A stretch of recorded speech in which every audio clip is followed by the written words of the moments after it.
Bonjour tout le monde, ici Francis Paquin et bienvenue au Balado Box Le Compte de 8. Cette semaine à l'émission, la chance d'une vie pour Oscar Rivas. Tyson Fury et Deontay Wilder offrent un spectacle haut en couleur et un autre combat à surveiller dans la catégorie reine de la boxe. Et c'est avec bonheur que j'accueille Monsieur Adrien Meur. Salut Francis. Adrien, tout juste avant de commencer, je veux préciser que ce balado est produit en collaboration avec Groupe Yvon Michel. Et d'ailleurs, on a le plaisir d'accueillir le président et directeur général de l'entreprise, Yvon Michel lui-même. Bonjour Yvon. Adrien. Bonjour Bonjour. Yvon, c'est Oscar Rivas, hein, ça fait longtemps qu'il est actif ici au Québec. Son premier combat professionnel, hein, s'était amené en 2009 après les Jeux olympiques qui avaient été présentés en Chine. Et enfin, il a la chance de disputer un combat de championnat du monde dans la nouvelle catégorie des super lourds légers. C'est présenté le 22 octobre au Théâtre Olympia de Montréal. Qu'est-ce que ça représente pour Oscar Rivas? Parce qu'on sait que son talent, c'était indéniable, hein. Un jour, on s'attendait, comme Eleider Alvarez, à ce qu'il puisse disputer des combats hautement significatifs, mais il y a eu les blessures, les problèmes de visa et tout. Ça doit être quand même assez incroyable, tant pour lui que pour vous dans l'organisation, de le voir rendu à ce point-là. Là. C'est vraiment concret. C'est tout un parcours qu'a connu Oscar Rivas. Tu l'as mentionné, il est allé aux Jeux olympiques, il a eu du succès aux Olympiques. Il a gagné son premier combat, a perdu une décision contre l'éventuelle médaille d'or. Il est arrivé ici, il avait 21 ans.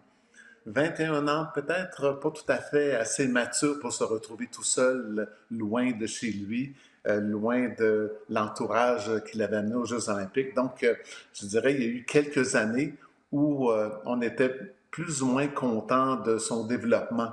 Dans les 3 ou 4 premières années, ça développait moins rapidement que ce on avait pensé. Mais à un moment donné, il y a eu un déclic. Et là, on a eu des possibilités. Quand PBC est arrivé, PBC a mis sous contrat Oscar Rivas et immédiatement, Oscar est impliqué dans des combats significatifs. Malheureusement, après une superbe, belle performance qui nous fait laisser entrevoir beaucoup de belles choses pour Oscar, mais là, il a commencé à avoir des blessures. Blessures aux yeux, blessures aux épaules, blessures aux coudes. Je regarde son dossier de blessures, je regardais ça avec le docteur Fontaine et il a été rapiécé de partout. C'est même presque surprenant qu'il ait poursuivi, qu'il ait réussi à rester aussi motivé année après année. Donc, on a réussi à parer à tout ça et il y a eu un autre combat significatif où Oscar a livré la marchandise, c'est quand il s'est battu contre Brian Jennings, qui l'a amené au combat contre Dylan White, qui était pour le championnat WBC intérimaire. Donc, un combat millionnaire pour Oscar, un combat qui était extrêmement déterminant. On connaît les circonstances. Tu peux pas être plus malchanceux que ça. La veille du combat, on apprend que Dylan White a testé positif à des substances illégales. Finalement, le combat a lieu pareil, avec des gants qui éventuellement sont devenus illégaux, les gants Fly plutôt, que White a utilisés. Et, donc, Oscar s'est retrouvé un peu sur la touche pendant un certain temps. On a signé une entente avec Top Rank pour le ramener. Il devait se battre en sous-carte d'Arthur Beterbiev contre le représentant de la Chine, Falong Meng, quand Arthur se battait à Québec au Centre Vidéotron. Et là, la pandémie est arrivée. Et là, donc, tout ça a été reporté. On a ramené Oscar Rivas en mars dernier. C'était presque une obligation. On devait démontrer à la WBC qu'Oscar était capable de se conformer à la limite des 224 livres de la division Bridgerweight. Et c'est la raison pour laquelle il a boxé. On a fait l'événement à Québec le 16 mars dernier. Et là, il devait se battre contre Brian Jennings en juin. C'était reporté à l'automne, en septembre, puis en octobre. Brian Jennings s'est finalement décidé de ne pas monter sur le ring pour ses raisons personnelles. Et là, donc, Oscar se retrouve en fin de semaine, vendredi, contre un adversaire coriace, mais il se retrouve dans une situation où il peut faire l'histoire de la division, l'histoire à la WBC et chez lui, en Colombie, une victoire potentielle va avoir un énorme impact là-bas et un impact sur sa carrière et sur notre organisation. Ils vont par la force des choses, hein, on sait à quel point la division des poids lourds a évolué au fil de l'histoire. Puis là, on voit, on a vu un Tyson Fury qui s'est battu, c'est une charpente assez massive. Dans le cas d'Oscar, hein, on se souvient, Marc Ramsey nous a toujours vendu à quel point c'est un athlète exceptionnel qui avait le physique d'un joueur de football de la position de secondaire. Est-ce que tu trouves que cette nouvelle catégorie-là va bien servir à Oscar? Parce que forcément, il n'avait pas le choix d'être un peu plus lourd que ce qu'il fallait dans la perspective d'affronter des Dillian White, par exemple. Oui, il y a deux choses là-dessus.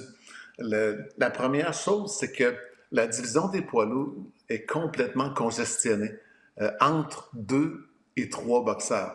Regarde, dans les dernières années, il y a à la WBC, pour les 3 dernières années, il y a juste 2 boxeurs qui ont combattu pour le titre. C'était évidemment le Tyson Fury et Deontay Wilder. Et de l'autre côté, les ceintures sont unifiées. Donc, tu as un aspirant ou deux par année qui a la chance de se battre en championnat du monde. C'est pas beaucoup. Et en partitionnant la division, ça va permettre à d'autres boxeurs poids lourds de pouvoir compétitionner pour les plus grands honneurs. Ça leur empêchera pas d'éventuellement peut-être vouloir défier le champion des poids lourds si l'occasion se présente. Je peux vous donner un exemple pour Oscar Rivas. Quand Brian Jennings s'est désisté du combat de la division des Bridgerweight, on a eu immédiatement une offre de Frank Warren pour se battre pour que Oscar affronte, et une offre vraiment intéressante pour un combat en Angleterre contre Joe Joyce. Donc, ça n'empêchera pas Oscar, s'il l'emporte, d'aller chercher les meilleures opportunités pour lui, peu importe où elles vont se trouver, mais ça va donner un autre espoir à tous les boxeurs, je dirais à la grande majorité des boxeurs poids lourds, de pouvoir se battre en championnat du monde sans être obligé d'attendre que le 2 ou 3 boxeurs aient terminé les unifications. Yvon, avant de te laisser aller, il y a une grande nouvelle là, qui a été annoncée la semaine dernière. Les gens au Québec connaissent Richard Schaefer parce qu'on l'a vu quand Bernard Hopkins était venu se battre contre Jean Pascal ici au Québec il y a une dizaine d'années. Il était dans les hautes sphères chez Golden Boy Promotions. Il a décidé de lancer sa propre compagnie de promotion. Et contrairement à vous parle des compagnies qui arrivent qui disent qu'ils vont révolutionner le monde de la boxe, Schaefer, ben, c'est un banquier suisse. C'est quelqu'un de forcément très discret, très cérébral. Et tu vas faire partie de ce projet. Tu es un des nombreux promoteurs à l'international avec qui Schaefer et son équipe veulent construire quelque chose. Est-ce que tu peux nous en dire un peu plus là, sur ce projet qui semble être assez emballant?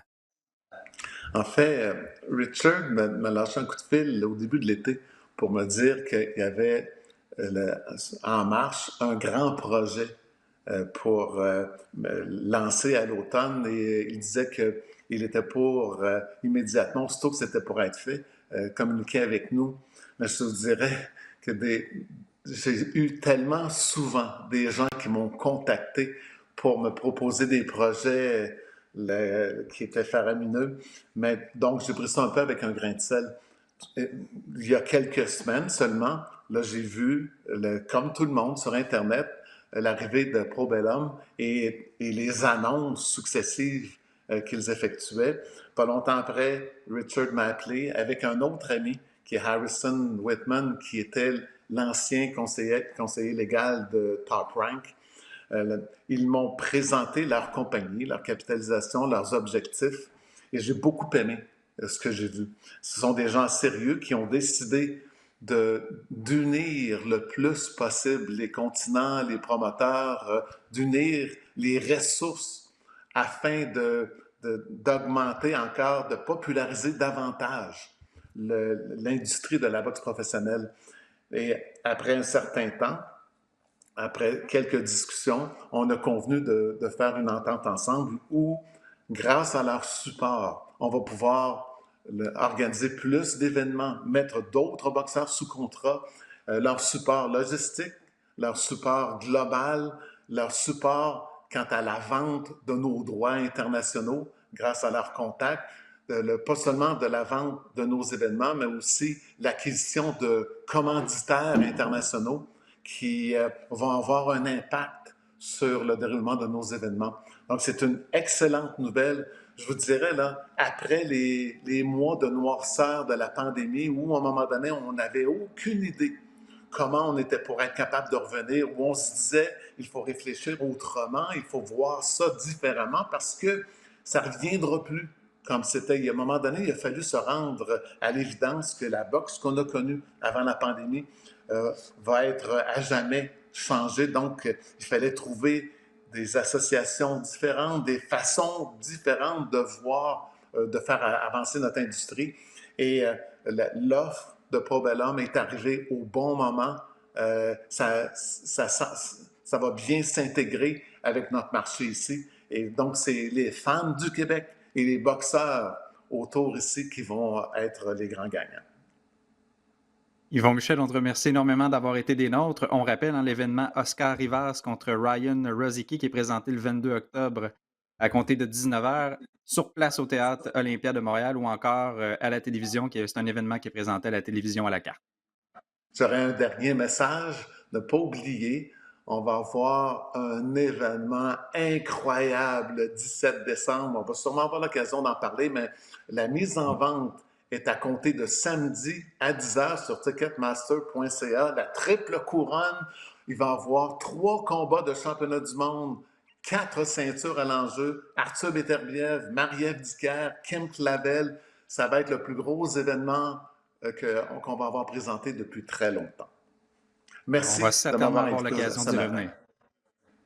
À la prochaine. Merci beaucoup, Yvon. Bye. Merci. Adrien, il y a eu un combat de poids lourd qu'on attendait. On en avait fait mention dans notre épisode précédent. Je parle évidemment de la confrontation entre Tyson Fury et Deontay Wilder. C'était un 3e combat entre les 2 poids lourds. Et ça a été tout un spectacle. Le combat entre Anthony Joshua et Alexander Usyk nous avait tenus sur le bout de notre siège. Mais ça a été la même chose pour le combat entre Tyson Fury et Deontay Wilder. Ça a été comme une bonne série télé. Bon, Fury qui envoie Wilder au plancher, mais ce dernier réplique dès le round suivant. On se demande, coudonc, on pensait que le combat allait finir au 4e round. Là, il arrive une péripétie incroyable. Ça a été, ça prouve à quel point cette division-là est en santé, là, ça n'a absolument aucun sens. Exact. Et à quel point ça peut changer sur un claquement de doigts comme ça. C'est le combat que j'attendais le moins dans cette trilogie. Et finalement, ça a été le meilleur. C'était celui qui m'a le plus impressionné. Et on a vu des boxeurs qui se connaissaient très bien, donc qui ont modifié leur stratégie, qui ont modifié un petit peu aussi leur préparation. On a vu Wilder arriver un peu plus lourd que d'habitude. Et écoute, ça a été un classique instantané. C'est un combat qui va rester pour moi, qui va rester dans l'histoire de la catégorie des poids lourds parce que c'est pas forcément le combat qui a été le plus technique quand on regarde par rapport à Joshua contre Usyk 2 semaines avant. Mais ça a été un combat où les 2 boxeurs ont dû démontrer énormément de cœur, de résilience. Il y avait tous les aspects de la boxe dans ce combat-là et c'est ce qui pour moi en fait un grand combat et Wilder, même s'il l'a perdu, je trouve qu'il en sort grandi de ce combat avec tout le cœur qu'il a démontré parce que rapidement, on a vu qu'il était fatigué. Ça, je pense que c'est dû à plusieurs aspects.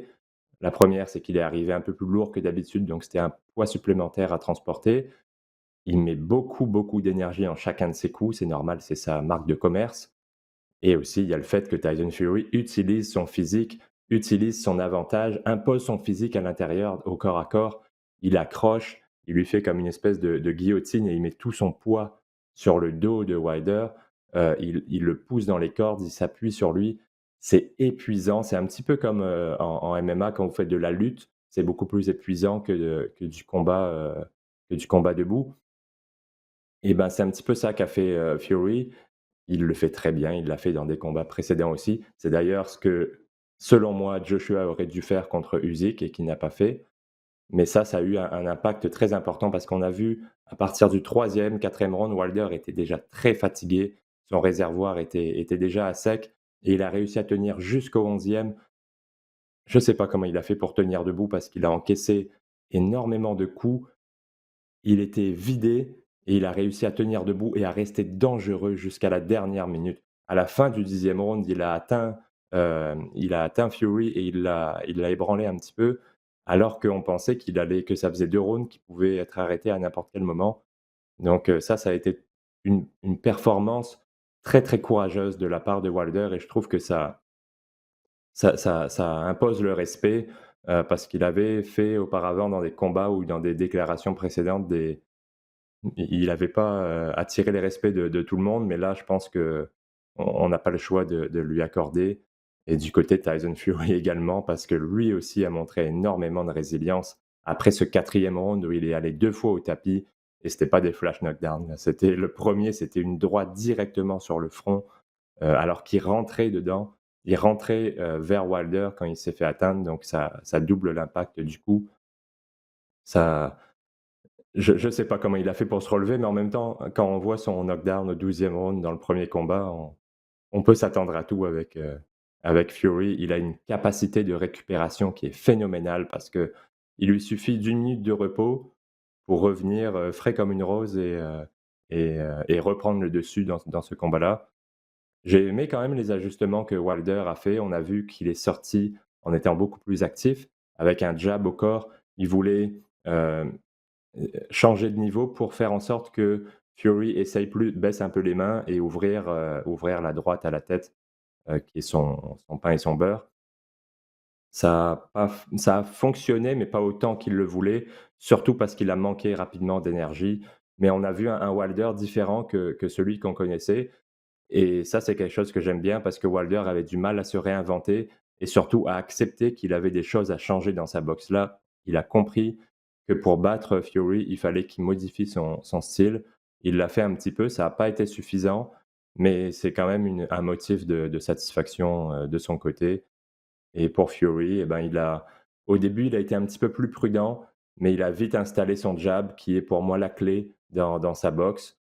Hem Il a imposé son physique comme je l'ai dit un petit peu plus tôt. Ça aussi, c'était très important dans ce combat-là pour, saper l'énergie de Wilder et faire en sorte qu'il soit capable de prendre un peu mieux les coups de l'Américain et à partir du 4e round, en fait, quand Fury s'est relevé à partir du 5e round plutôt, on a revu comme une reprise du 2e combat où, Fury avançait, faisait reculer Wilder et là, c'est dans cette configuration-là, je pense que Wilder ne peut pas faire grand-chose contre un boxeur aussi massif que Fury. Tyson Fury est au sommet de la pyramide. C'est un peu lui qui a le contrôle de l'agenda. Puis, Ouais, il est dans la position de choix. Dans le cas de Deontay Wilder, là, on se dit, «Ah, ben, il pourrait affronter Anthony Joshua, pour affronter un autre et tout». Sauf que Wilder a quand même été, champion du monde pendant de nombreuses années. Ses 2 défaites en carrière, c'est contre Tyson Fury, qui est, vraiment, on l'appelle pas le roi pour rien. C'est lui qui est au sommet, puis de perdre contre Tyson Fury, je pense qu'il y a absolument rien de honteux. Dans le cas de Deontay non. Wilder, est-ce que ça pourrait être le chant du cygne? Parce qu'on sort pas d'une trilogie contre un boxeur comme Tyson Fury. Tu sais, à l'époque, on disait on n'est pas le même après un combat contre Ruslan Provodnikov. Ouais. Wilder, il pourrait décider que c'est assez. Ce serait une décision qui serait même logique. Il a pris énormément de coups dans les 2 derniers combats et après dans le 2e combat, on n'avait jamais vu Wilder avec un visage comme ça, le visage, complètement défait heu, et en étant au bord de la rupture et on l'a revu encore dans ce 3e combat donc pour moi, il faut vraiment qu'il prenne une pause, importante pour que son corps puisse récupérer. Mais je pense qu'il est encore, s'il a la motivation et je pense qu'il l'a encore, il va être capable de donner des très bons combats. Je le je pense il va être compétitif contre n'importe quel boxeur de cette catégorie. Je pense que l'histoire contre Fury, avec cette trilogie, elle est bouclée et on verra pas de 4e combat à mon avis. Mais, il y a des portes ouvertes ailleurs. Il y a Joshua, pourquoi pas Usyk, s'il gagne la revanche, enfin bon, Usyk, je pense qu'il a une autre avenue parce qu'il y a la revanche et ensuite l'unification. Il y a d'autres boxeurs, des jeunes qui montent, il y a Joe Joyce, il y a Yoka qui va être, pas mal dans quelques années, il y a Dubois, il y a Hrgovic, enfin, il y a du monde pour La faire des liste est combats longue. très intéressants contre Wilder, ouais. Mais je pense qu'il faut qu'il prenne une longue pause, pour récupérer, pour revenir, un peu plus frais physiquement. Donc c'est d'autres boxeurs auront le temps de se faire un nom et de s'imposer un petit peu. Je pense qu'il y a encore un bel avenir pour Deontay Wilder et de toute façon, quand on a un puncher comme ça, un cogneur qui est capable de créer autant d'excitation sur un seul coup, ben, c'est tellement vendeur qu'il va continuer à être, à être populaire auprès du public, mais auprès des promoteurs aussi qui voudront un boxeur comme ça pour faire mousser leur événement. Dans la liste de boxeurs que tu as mentionné, tu j'imagine, omis volontairement le nom de Efe Ajagba pour la simple et bonne raison. Oui, j'y Il ai s'est pensé, mais incliné contre Frank Sanchez, victoire du ouais, Cubain, hein, par décision unanime. C'est pas des pointages, serrés, loin de là, hein, non. 2,98-91, 1,97-92. Il y a même eu une chute du boxeur d'origine, nigérienne au 7e round. Dernière fois que nous nous sommes parlé, je t'avais demandé, bon, sur papier, ça a l'air d'être un combat, qui s'annonce compliqué pour, Ajagba et c'est ce qui est arrivé. Mmh. N'a pas fait le poids, là, devant son adversaire.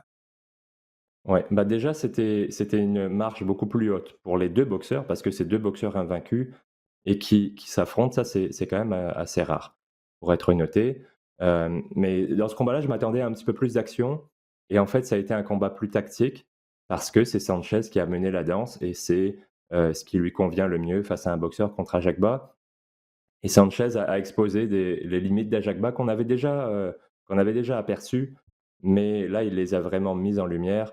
C'est-à-dire que sa patience, parfois, se transforme en inactivité parce qu'il attend trop le coup parfait et c'est à mon avis le gros du problème parce que pour être efficace, il faut qu'Ajagba soit beaucoup plus actif, surtout avec son jab et il attendait trop le coup parfait donc il n'a pas lancé assez de coups, il n'a pas assez dérangé Sanchez qui a mené l'allure du combat. C'est lui qui a dicté l'allure du combat et pour être efficace, il faut que Ajagba soit celui qui dirige, celui qui mène la danse. Il a aussi un autre problème Ajagba, c'est qu'il est très bon pour les coups en ligne droite, jab direct, sauf qu'il fait pas grand-chose d'autre, donc ça devient rapidement prévisible pour un boxeur qui a une bonne technique et qui est un bon contreur comme Sanchez.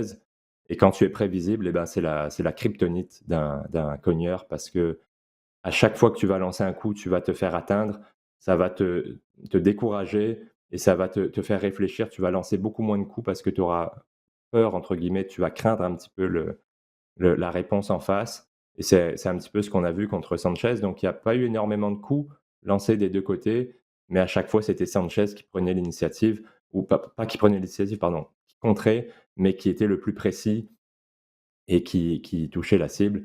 Par contre, il a eu quand même un petit peu de chance, Sanchez, il a profité de la clémence de l'arbitre parce qu'au 7e round, il y a eu un knockdown, une très belle droite par-dessus, de la part du Cubain. Ajagba a mis un genou au sol et quand il avait le genou au sol, ça faisait quand même c'était pas dans la continuité du mouvement. Ajagba avait bien le genou au sol, ça se voyait et Sanchez lui a donné un uppercut, un solide uppercut, alors qu'il était au sol. Il aurait mérité de perdre, un bon point et peut-être, il aurait même pu perdre 2 points. C'est possible d'en enlever 2 pour une faute, volontaire évidente. Ça aurait pas changé grand-chose au résultat final, mais il faut qu'il fasse attention parce que ce genre de choses-là, si tu as déjà perdu un point avant pour un coup bas ou quoi, ça peut te mener à une disqualification et il faut aussi, souligner l'honnêteté d'Ajagba qui aurait pu, trouver une porte de sortie et profiter de ce coup illégal pour jouer un petit peu la comédie. On a déjà vu des boxeurs, qu'on pouvait, soupçonner de faire ça. Après avoir encaissé un coup illégal, tu les vois allongés par terre et ils veulent plus reprendre le combat et l'arbitre a pas le choix de disqualifier le fautif. Ça aurait pu être le cas. Heu, Heureusement, Ajagba a joué le jeu et s'est relevé, mais l'arbitre a un petit peu erré, à ce moment-là parce qu'il a pas donné le temps à Ajagba de récupérer. Il a compté ça comme un knockdown. Il a dit qu'il y avait un coup illégal, mais il a pas donné le temps, les 5 minutes de récupération qu'il aurait dû donner à Ajagba. Donc j'ai trouvé que l'arbitre a un petit peu, s'est un petit peu emmêlé les pinceaux sur cette séquence, mais en bout de ligne, ça a pas changé le résultat du combat parce que même sans ce coup illégal, Ajagba aurait pas changé sa manière de boxer, aurait pas repris le dessus dans ce combat-là. mentionnais un peu plus tôt à quel point, bon, tu reconnaissais à quel point, Deontay Wilder avait, tenté des ajustements. S'est pas présenté pour le troisième combat en répétant la même chose. Je pense que tu vas me dire que tu es extrêmement déçu d'Adam Konaki qui a essayé la même chose et Robert Helenius l'a encore emporté. Victoire par arrêt de l'arbitre, au 6e round. Très décevant là, pour, le Polonais qui, bon, il y avait un engouement autour de lui. On sait à quel point il y a une importante, communauté polonaise aux États-Unis, ces combats. Il y a toujours beaucoup d'ambiance, les gens sont intéressés, il y a beaucoup de support Mmh. derrière lui, mais ça a été, vraiment pas une prestation, à la hauteur du potentiel qu'on lui donnait.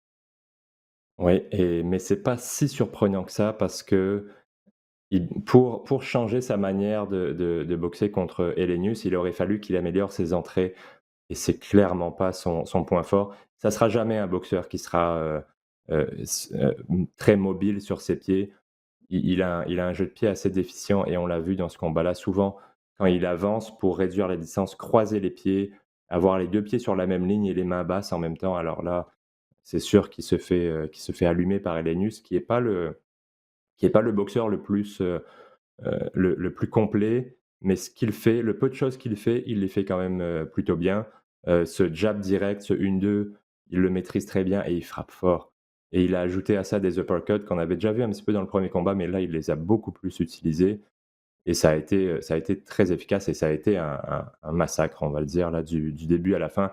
Dès les premières secondes, Adam Kownacki a encaissé une combinaison, jab direct, uppercut et à partir de là, on l'a vu tout de suite que ça allait mal se passer et c'était complètement différent du premier combat parce que le premier combat, Kownacki avait dominé les 3 premiers rounds avant de se faire contrer de la même manière en entrant de manière pas assez prudente, en étant trop ouvert quand il réduit la distance et Lenius, il a compris. Il a compris que c'était ça le point faible de Kownacki et il en a profité tout de suite dès le début du 2e combat et on a vu aussi la différence au niveau mental.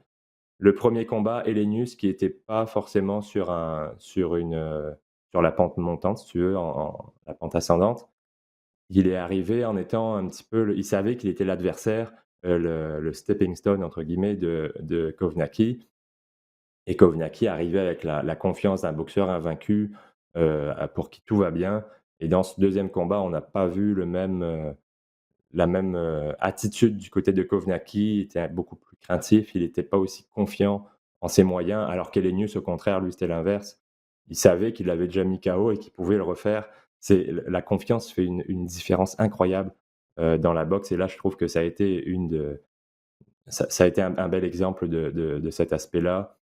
Mais c'est vrai que c'est décevant de la part de Kovnacki parce qu'il est très efficace quand il est à l'intérieur et s'il a des adversaires qui le laissent entrer ou qui veulent eux aussi se battre à l'intérieur, il va donner des très bons combats. Mais contre un gars qui a une plus longue allonge comme ça, qui est capable de le garder à distance, il va avoir beaucoup de mal et maintenant la recette, on la connaît pour le battre. Tous les boxeurs qui sont un peu plus grands et qui vont être capables d'avoir un jab qui le garde à distance et ben, ils vont appliquer la même recette et ça va malheureusement pour lui aboutir au même résultat à mon avis. Autre combat qui était présenté en sous-carte là, de cet, immense événement à la télévision à la carte, c'est, celui entre Edgar Berlanga et Marcelo Esteban Caceres. Berlanga, il y avait eu beaucoup d'engouement, hein, avec son arrivée dans le monde de la boxe professionnelle. On se rappelle, hein, ses 16 premiers combats les a remportés par knockout au premier round et à son 17e, s'était rendu à la limite de 8 rounds et on disait: «Bon, ben, on a vu certaines lacunes, mais c'est bon, il doit faire des rounds, il doit apprendre à se débrouiller». C'est le scénario de knockout au premier round, là, ça arrivera pas toujours. Et là, ben, Mmh. l'emporte par décision unanime, mais des pointages de 96-93 sur les cartes, des 3 juges. Une chute au plancher au 9e round et on a vu là qu'il possède énormément de puissance dans les 2 mains, Berlanga, un peu comme Adonis Stevenson, Mmh. même si, ses pieds, sont pas du tout bien positionnés et capables là, de générer énormément de puissance, d'ébranler ses adversaires. On a vu emmener une gauche là qui avait pas de transfert de poids et l'adversaire a été ébranlé par ça. Mais sa défense est tout simplement horrible. Donc contre Ouais. un boxeur qui est moindrement, technique et qui va être capable de bien, jauger la situation, Berlanga malheureusement, il va avoir aucune chance. C'est la malédiction des cogneurs, c'est que ça marche tellement bien, tu gagnes par KO 1er round, à tes 16 premiers combats et ben, tu as pas le temps et tu as pas forcément la conscience qu'il faut que tu travailles, d'autres choses et là, il va falloir vraiment qu'il mette les bouchées doubles à l'entraînement pour travailler sa défense parce qu'il est ouvert quand il frappe. Il est tellement agressif qu'il reste très, très ouvert quand il attaque et s'il a un contreur en face de lui, un bon contreur, ça va faire des dégâts parce qu'il laisse beaucoup, beaucoup d'ouverture. Alors même s'il reste très dangereux pour n'importe qui parce qu'offensivement, il est doué et il a énormément de puissance comme tu l'as dit dans les 2 mains, mais c'est un couteau à double tranchant. C'est que plus tu es agressif, plus tu vas laisser des ouvertures et on a vu il a pas non plus la meilleure mâchoire. Il a bien récupéré après ce knockdown, mais il s'est fait atteindre solidement là et contre un meilleur puncher, contre un meilleur boxeur, un boxeur de meilleure qualité et ben, il se serait peut-être pas relevé ou il serait retourné au tapis. Par contre, la chose positive, c'est que tu veux que ce genre de choses arrive dans des combats de développement comme ça. Tu veux pas que ça arrive que la première fois qu'il aille au tapis ou qu'il soit en difficulté, ça soit dans son premier grand combat, dans son premier combat significatif.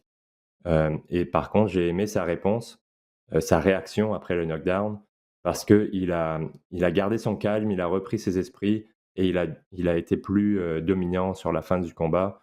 Donc, c'est quand même ce point-là, c'est un point positif, mais il y a vraiment encore beaucoup à travailler et à mon avis, il faut le faire, il faut ralentir un peu la progression pour lui et faire en sorte qu'il ait le temps de travailler tous ces aspects-là et de pas le pousser trop rapidement vers des combats significatifs contre des boxeurs, plus aguerris qui vont profiter de ses lacunes. Faut vraiment donner le temps à Berlanga de travailler d'être un boxeur complet et de travailler cette défense qui est un peu déficient. Dernier combat de cet événement, c'était Julian Williams contre Vladimir Hernandez. Ben, Julian Williams, on le surveille hein, parce que c'est un ancien champion unifié des poids Mmh. super mi-moyens. Hein. Il avait battu Jared Hurd. Et Hernandez, ben, c'était un peu un boxeur, là, un journeyman d'une certaine manière. Bon, avait battu Alfredo Angulo à son dernier combat et Hernandez l'emporte par décision partagée. Heu, une deuxième défaite de suite pour, Williams et là, Hernandez hérite du surnom de Cinderella Man mexicain. Mauvais début de combat pour Hernandez, mais a jamais continué d'y croire et a continué à travailler puis, ben, ça a grandement rapporté. Ouais, ça a été un combat en 2 actes, un peu comme au théâtre. Un premier acte où Williams avait le dessus par sa technique, par sa précision et après 4 rounds, je pensais que ça allait être une balade pour Williams et non, Hernandez, on l'avait déjà vu dans des combats précédents, c'est un gars qui n'abandonne jamais, qui travaille très, très fort et qui surtout a un cardio phénoménal parce qu'il a lancé énormément de coups et il y a quelque chose qu'il a très bien fait, comme la plupart des Mexicains, c'est qu'il travaille très bien au corps. Il a vraiment sapé l'énergie de Williams et on voyait dans les derniers 2-3 derniers rounds que Williams, il voyait les ouvertures, mais il avait juste plus aucune énergie pour lancer des coups. Il était en mode survie et il s'est fait noyer par Hernandez parce que quand on a vu les 2 boxeurs frais, Williams était nettement au-dessus, mais c'est vraiment il l'a épuisé et physiquement, il a pris le dessus et c'est quand même une belle histoire Hernandez parce que c'est un gars qui va toujours dans la cour de l'adversaire.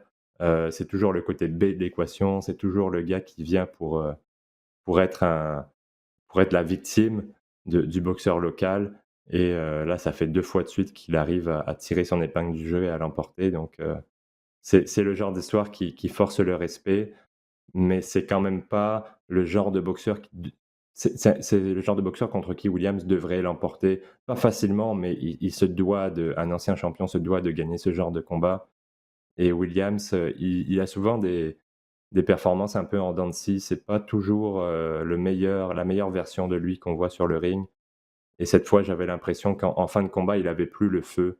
Il avait plus cette énergie, ça a été, Hernandez, on dirait est allé lui prendre quelque chose, là, lui arracher, la volonté avec ses coups au corps et pour Williams, c'est un sacré coup dur parce qu'il s'était pas battu depuis janvier 2020 et une dure défaite contre Rosario. Plus d'1 an et demi après, il revient et il perd encore. C'est mentalement, ça va pas être facile pour lui de revenir sur la bonne voie. On l'espère parce que c'est un personnage qui est attachant et c'est aussi un très bon boxeur qui donne des combats intéressants, donc j'espère qu'il va réussir à se regrouper et à repartir de l'avant, mais ça va être compliqué pour lui, surtout pas forcément au niveau physique parce qu'il a pas pris énormément de coups à la tête, c'était vraiment de l'épuisement, mais au niveau mental, ça risque d'être compliqué de repartir de l'avant pour lui. Adrien, je n'avais pas nécessairement porté attention au combat à venir entre Mickey Garcia et Sandor Martin pour la simple et bonne raison que c'était annoncé comme un combat de remise en forme. On parlait d'une Mmh. confrontation entre Garcia et Régis Prograis en 2022. Et Garcia, bon, faut respecter son parcours, hein, s'était pas battu depuis février 2020, mais c'est un ancien champion chez les plumes, les super plumes, les légers, les super légers. A subi sa seule défaite en carrière contre Errol Spence Fils dans une catégorie de poids, les mi-moyens, qui est peut-être pas idéal pour Mickey Non, Garcia, vraiment d'autant pas. plus, là, je viens de dire qu'il vient des poids plumes. Tant qu'à Sandor Martin, ben lui avait subi sa seule défaite en carrière contre Anthony Yedjit, un boxeur qu'on a connu parce que c'est un participant à la Super Série mondiale de boxe. Mais qu'est-ce qui s'est passé pour que Garcia s'incline par décision majoritaire des juges? Je pense que tu as ta petite idée là-dessus, Adrien. Ouais, et comme toi, j'attendais pas du tout ce combat-là. Au contraire, je me disais: «Ah, c'est dommage que Mickey Garcia ait pas une meilleure opposition pour ce combat». En même temps, ça faisait quasiment 2 ans qu'il s'était pas battu. Et ben, écoute, ça j'ai été comme tout le monde, je suis tombé en bas de ma chaise. J'ai même pas regardé le combat en direct parce que pour moi, c'était une formalité, Garcia allait l'emporter facilement. Et là, quand j'ai vu le combat, le lendemain, je suis tombé en bas de ma chaise. Vraiment, là, c'est la plus grosse surprise de l'année. D'avoir un boxeur aussi talentueux, heu, Mickey Garcia faisait partie du top 10, livre pour livre et là, il perd contre un boxeur. Toi et moi, on a dû aller regarder sa fiche, sur BoxRec pour savoir qui c'était parce qu'on le connaissait pas. On connaissait pas ce boxeur qui était un boxeur de niveau local, continental. Il s'était jamais battu en dehors de l'Europe. C'est vraiment, c'est vraiment pas inexplicable, mais c'est très, très surprenant. Mais je pense que cette, prise de poids rapide, tu en as parlé de ce combat contre Errol Spence, où il avait sauté plusieurs catégories pour aller chez les mi-moyens et se battre contre Spence. Ça lui a fait vraiment beaucoup de mal physiquement. Ça me fait penser un petit peu à Roy Jones quand il était monté chez les poids lourds. Et ben, il a plus jamais été le même après parce que la prise de poids est trop rapide, est trop importante et trop rapide. Donc ton corps a pas le temps de s'habituer, a pas le temps d'apprivoiser et ça, on n'a pas vu le Garcia qu'on connaissait. Alors les 2 ans d'inactivité ont sûrement joué là-dedans, mais j'ai l'impression que c'est plus que ça. C'est parce qu'on n'a pas vu un boxeur qui utilise son jab comme d'habitude. Garcia, c'est un des meilleurs jabs de la boxe. Il l'a très peu utilisé. Je l'ai pas reconnu comme boxeur. C'était un boxeur très, très ordinaire qu'on a vu et ça, c'est particulièrement décevant. Après, il a jamais affronté Garcia, c'est surprenant, mais avant Errol Spence, il avait jamais vraiment affronté de gaucher, particulièrement réputé. Donc peut-être que comme son jab, c'est sa meilleure arme, contre un gaucher, c'est plus compliqué d'aller l'atteindre avec le jab. Ça a dû le déranger, mais il y a pas que ça. Il y a vraiment et il faut donner le mérite à Martin aussi, qui avait un très bon plan de match et qui l'a super bien appliqué. Mais c'est un mélange des 2. C'est pas Martin qui a empêché Garcia de faire une belle performance, c'est aussi Garcia qui est arrivé, qui était pas le Garcia qu'on connaissait et ça m'inquiète beaucoup pour la suite parce que je le vois pas dans cette catégorie. Il devrait redescendre, mais est-ce qu'il est capable physiquement de le faire? J'en doute.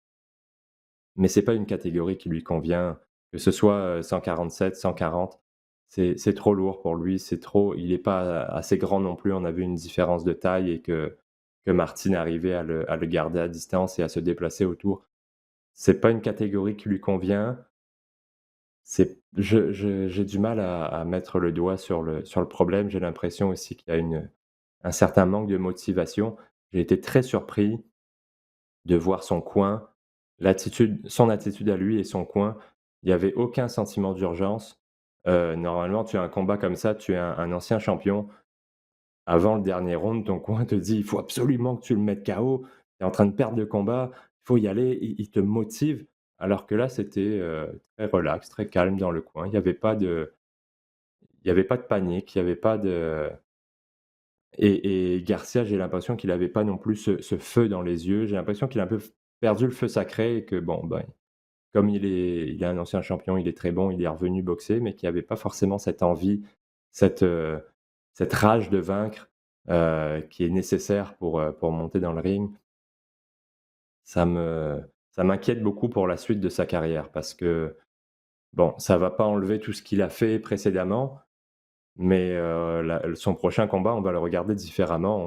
On va pas lui donner gagné d'avance, certainement pas. D'ailleurs, je sais même pas si ça va être une revanche contre Martin. Mais c'est triste de voir un boxeur qui était aussi dominant, être, arriver complètement à plat comme ça et n'être plus que l'ombre de lui-même. Ouais, puis on a tous une date d'expiration, dans le cas de Ouais. Garcia aussi, on avait eu des problèmes contractuels. Ça a toujours été un peu, compliqué sa carrière. Puis, tu sais, quand tu Mmh parlais mh. de sans pas de sentiment d'urgence, mais il était dominant, tu sais, il prenait le contrôle du centre du ring, c'est lui qui mettait la pression, mais il Mmh. il on peut pas se permettre de juste faire ça. Oui, contre une catégorie d'adversaires vraiment, médiocre, mais là, Martin, il faut quand même respecter le fait qu'il y avait un excellent plan de match. Il a décidé d'attendre, il a profité des ouvertures. Puis ouais, c'est ça. Garcia, Mmh. c'est comme si ça lui tentait pas. C'est dommage parce que c'est comme tu l'as mentionné, ça demeure un formidable talent. Beaucoup encore de box à surveiller. On n'a pas eu le choix de faire un tri puis de se concentrer, sur l'essentiel étant donné qu'on n'a pas un temps illimité. 2 combats là, dont j'ai envie de discuter avec toi. Le premier, c'est Jamel Herring contre Shakur Stevenson. C'est présenté le 23 octobre à Mmh. compter de 22h30 sur une des plateformes de TSN, que ce soit à la télé ou, sur le site web, là, CRS à déterminer. Jamel Herring, ben, lui, c'est le champion qu'on pourrait dire régulier des poids super plumes de la WBO et il affronte Shakur Stevenson qui, lui, est champion intérimaire. Pour Stevenson, il va tenter de devenir champion officiellement dans une deuxième catégorie de poids. C'est 2 boxeurs que je pense qu'on peut résolument les qualifier de scientifiques. Stevenson, lui, on le sait, médaillé d'argent aux Jeux olympiques de Rio en 2016 et je trouvais ça, particulier. Quand on regarde, ses combats, il domine tout le temps, là. C'est pas, là, des victoires à l'arraché, là. C'est tout le temps des victoires assez, je dirais pas faciles, mais larges. Mmh. Tandis que Ring, ben, Et c'est une belle c'est histoire à l'américaine, hein. C'est un membre, des Marines. Ça a été le premier Marines à se qualifier, à participer plutôt aux Jeux olympiques. C'était le premier depuis 1992 à faire partie de l'équipe, américaine. Il y a comme un c'est une belle histoire, à l'américaine comme on les aime. Est-ce que quel genre de combat, tu attends? Est-ce que, Stevenson est vraiment juste trop fort pour la ligue ou Herring, au contraire, possède les outils pour enfin donner une opposition digne de ce nom à ce boxeur? Bah, c'est dur à dire parce que Stevenson, c'est un boxeur qui a jamais été en difficulté. Il a tellement une bonne défense, une belle gestion de la distance qu'il fait des combats où il domine et qui d'ailleurs, embête un petit peu le public parce que les gens aiment quand c'est des combats qui sont un peu comme celui de Fury Wilder, où ça va d'un côté et de l'autre, où il y a des rebondissements. Alors que du côté de Stevenson, bah, tous ses combats sont à sens unique parce qu'il est tellement dominant, il se fait jamais atteindre. C'est un des boxeurs qui est le plus efficace en défense. Les adversaires ont un pourcentage de coups, qui atteignent la cible qui est très, très bas parce qu'il est jamais là pour être frappé. Il est in and out et il esquive très bien. Il est jamais à distance de frappe pour l'adversaire, donc c'est très compliqué de le toucher solidement. Par contre, cette gestion de la distance et cetera, c'est une question d'un excellent jeu de pied et c'est aussi un des points forts de Herring qui a un très bon jeu de pied. Donc il pourra, rivaliser un petit peu avec, Stevenson de ce côté-là, mais il n'a pas un aussi bon jeu de pied que Shakur. Donc je pense que ça ne sera pas suffisant du côté d'Herring, mais c'est quand même compliqué à gager comme combat parce que c'est 2 gars qui ont quand même un style un peu, pas le même style, mais un genre de boxe similaire.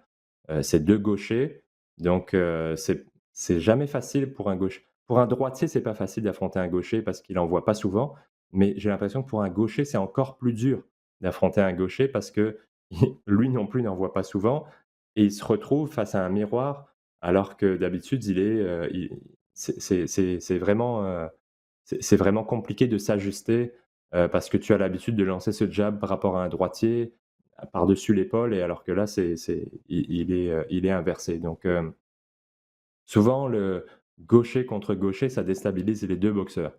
Alors on va voir à quel point ils vont s'adapter tous les 2 et ce c'est quand tu as 2 boxeurs aussi qui ont le même style, parfois ça se neutralise un petit peu. On peut savoir à quoi s'attendre quand on a un boxeur agressif face à Shakur. Bon, bah, ça va être l'histoire du taureau et du matador. Mais là, entre ces 2-là, ça est-ce qu'ils vont parfois se regarder tous les 2 en attendant que l'autre prenne l'initiative? Ou est-ce qu'il y en a un qui va décider d'être l'agresseur? C'est difficile à prévoir. Donc c'est ça que je trouve intéressant dans ce combat, c'est qu'on ne sait pas trop à quoi s'attendre, en termes de style et de scénario du combat. Mais je pense que les qualités de Shakur, on les a vues depuis un petit moment. Elles sont tellement belles, ces qualités de boxeur, que à mon avis, ça va lui permettre d'avoir le dessus sur Herring. Par contre, Herring a un avantage physique, il est plus grand et une plus grande portée, un peu plus costaud. Mais je pense pas qu'il arrivera à utiliser cet avantage de portée parce que Shakur gère très, très bien la distance et un peu à l'image de ce que Usyk a fait contre Joshua. Usyk, il avait pas l'avantage de la portée, pourtant c'est lui qui dictait les échanges parce que c'est lui qui décidait quand est-ce qu'il était à distance de frappe et quand est-ce qu'il sortait de là et ça va être un petit peu la même chose à mon avis avec Shakur Stevenson. Mais c'est un genre d'adversaire que Shakur n'a pas vraiment eu depuis le début de sa carrière. Un boxeur mobile comme ça, un boxeur d'extérieur, un petit peu comme lui. Donc, ça va être intéressant de voir ce qu'il va faire au niveau tactique. Et autre combat à surveiller, c'est celui qui va opposer Dillian Whyte à Otto Wallin. C'est présenté le 30 octobre à Mmh mh. compter de 14 heures sur DAZN. White, je pense que c'est la preuve par mille qu'un boxeur n'a pas besoin d'avoir une fiche parfaite pour susciter l'intérêt. Chacun de ses combats, c'est un événement pour toutes sortes de bonnes ou mauvaises raisons. Otto Wallin, je l'avais pratiquement oublié, mais il avait donné toute une frousse à Tyson Fury, pas tant parce qu'il s'en Ouais. allait l'emporter au point POINT, mais c'est qu'il a donné un méchant coup de poing qui a fait en sorte que Fury aurait pu être, dans le fond, battu à cause d'une décision du médecin, hein. Mmh mh. 47 points de suture que cette coupure avait nécessité. Heu, bref, il revient d'une victoire, contre Dominic Breazeale, là, qui est un poids lourd connu, qui fait partie du circuit télévisuel depuis quelques années. J'ai Mmh. l'impression que ça risque d'être un combat intéressant, pas nécessairement très, très technique par moment, mais qu'on peut s'attendre à des flamèches et étant donné que c'est présenté en Angleterre, ben, il va y avoir de l'ambiance puis, ça va être intéressant, puis pour le gagnant, ben, ça va être un monde de possibles qui va s'offrir parce qu'il y a tellement de confrontations qu'on peut faire que forcément, la victoire là, va faire augmenter le cours de l'action, du boxeur. Exact et Dillian Whyte, qu'on l'aime ou qu'on l'aime pas, ça fait quand même un petit moment qu'il attend sa chance, en championnat du monde et là, c'est un petit peu le dernier obstacle, parce que s'il l'emporte, on imagine tout indique qu'il y aurait un affrontement contre Tyson Fury parce qu'il serait, aspirant obligatoire. Quoique ça ne veut pas dire grand-chose pour la WBC là, ça fait il a déjà été aspirant obligatoire de Wilder sans jamais pouvoir décrocher ce combat. Hem, mais c'est vrai que c'est un combat qui est intriguant, notamment parce que Wallin est gaucher et que White a jamais affronté de gaucher dans tous ses combats significatifs, c'est toujours des droitiers. Donc, à quel point est-ce qu'il va s'adapter? On verra à la position, heu, différente de Wallin. Par contre, il a l'avantage au niveau de la puissance. Wallin est un bon boxeur de technique, c'est pas forcément un cogneur et on se souvient de ce combat contre Tyson Fury où il y avait eu la coupure, ce qui avait on était tous, sur le bout de notre siège en attendant de voir s'il allait être arrêté ou pas. Mais en termes de combat lui-même, Fury avait dominé, avait remporté une décision assez large sur la carte des juges, ce qu'il fait à peu près avec tout le monde s'il te met pas KO. Donc c'est pas un Wallin avait bien fait dans ce combat-là, mais c'est son seul combat de haut niveau. Il y a plus d'expérience du côté de White, mais il y a aussi plus de coups durs. Là, on se souvient de ce chaos contre Povetkin qui lui avait envoyé la tête en orbite avec cette uppercut. Heu, il a quand même plus de vécu, mais il est aussi un petit peu plus, usé, White. Il a fait 2 guerres contre Derek Chisora qui ont laissé des traces physiquement. Donc, il est plus usé que Wallin, mais il est aussi beaucoup plus expérimenté. Je pense que ça va l'aider à faire des meilleurs ajustements dans ce combat. Il a aussi l'avantage de la puissance. Il frappe très fort, il a un bon crochet au corps, Dillian Whyte. Je pense qu'il va être capable de prendre la mesure de Wallin, mais c'est vraiment, à mon avis, les premiers rounds vont être intéressants pour voir l'ajustement qu'il va faire à la position de gaucher de Wallin, mais je pense qu'il va l'emporter et que ça va l'amener vers un affrontement contre Fury. Et la grande question, va-t-il écouter son entraîneur? On se souvient la dernière fois, le dernier combat contre Povetkin, avait le droit à un petit sermon entre les rounds et: «Oui monsieur, je vais vous écouter». Un spectacle Ouais, qui ça va être s'annonce un grand encore une moment. fois haut en couleur. Donc Adrien, c'est ce qui fait le tour complet pour, l'actualité, pour notre épisode de cette semaine. Encore une fois, je vous invite à visiter le rds.ca/balado-diffusion ou encore l'application iHeartRadio pour découvrir tout le contenu qui vous est offert sur les plateformes de RDS. Donc au nom de Luc Dansereau à la production, Félix Payet à la mise en onde, Yvon Michel et d'Adrien Meur, ici Francis Paquin qui vous remercie d'avoir été des nôtres et qui vous dit à bientôt. Ciao.